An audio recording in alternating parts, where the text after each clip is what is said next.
Сәлеметсіздер ме? Түркістан облысы Ордабасы ауданы Темірғам ауылы Шоқан Уәлиханов атындағы мектеп гимназиясының қазақ тілі мен әдебиет пәнінің мұғалімі Гүлисова Сәуленің бүгінгі сіздерге педагогикалық идеялар панорамасына оқу арқылы заман талабы атты тақырыптағы қорғайтын жұмыстарын көрсеткіміз келеді.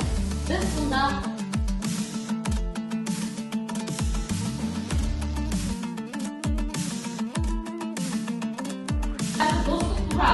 достық туралы мәтін арасында себебі екі дос бір-біріне жақын дос болды.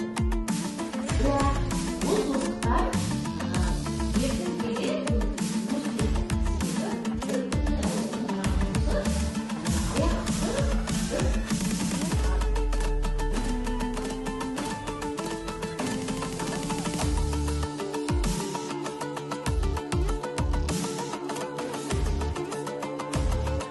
бірнеше қадамнан тұрады. Сол қадамға қарай біз зерттеудің қадамына проблемалық анықтау әдебиеттерге шолу жасау, жоспар құру, мәтін құрастыру, әдістерді саралау, іс-тәжірибеде қолдану, іс-тәжірибеге рефлексия жасау, орындалған жұмыстарды бағалау жұмысына қарай әдебиеттерге шолу жасап, қысқаша сіздерге өзіміздің сабағымызды көрсетеміз.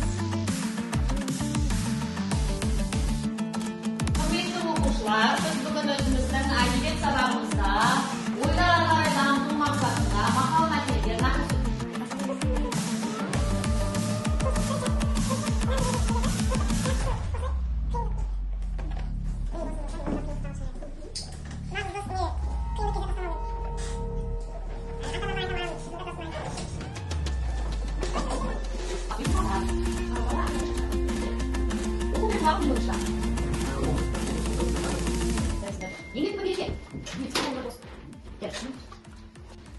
Жалпы оқушылардың оқу сауаттылығын арттыру жолдарында осындай әдіс-тәсілдерді қолданған пайдалы. Тек болмаған кезде жалпы оқу сауаттылығының негізгі мәтін мен жұмысты толық қалыптастыру болып табылады. Бұл оқушылар шығармадан қажетті ақпарат алуына, нақты мәтін мен құрылымды шығаруға, негізгі кейіпкерлердің әрекеттерін, мәтін түсін зерттеуге, мәтін құрылымының бастапқы сараптамасын алуға көмектеседі. Сондықтан да тек қана бұндай ғана жұмыстар емес, кез келген әдіс-тәсілдерді өзіңнің оқушыға қарай бейімдеп алатын болсақ, оқушының яғни сауаттылығы артады біріншіден, оның оқуын болжау, яғни кез келген ойлау қабілеті артады. Сондықтан да егер де оқушының логикасын артта білсек, біз оны оқушының оқуға деген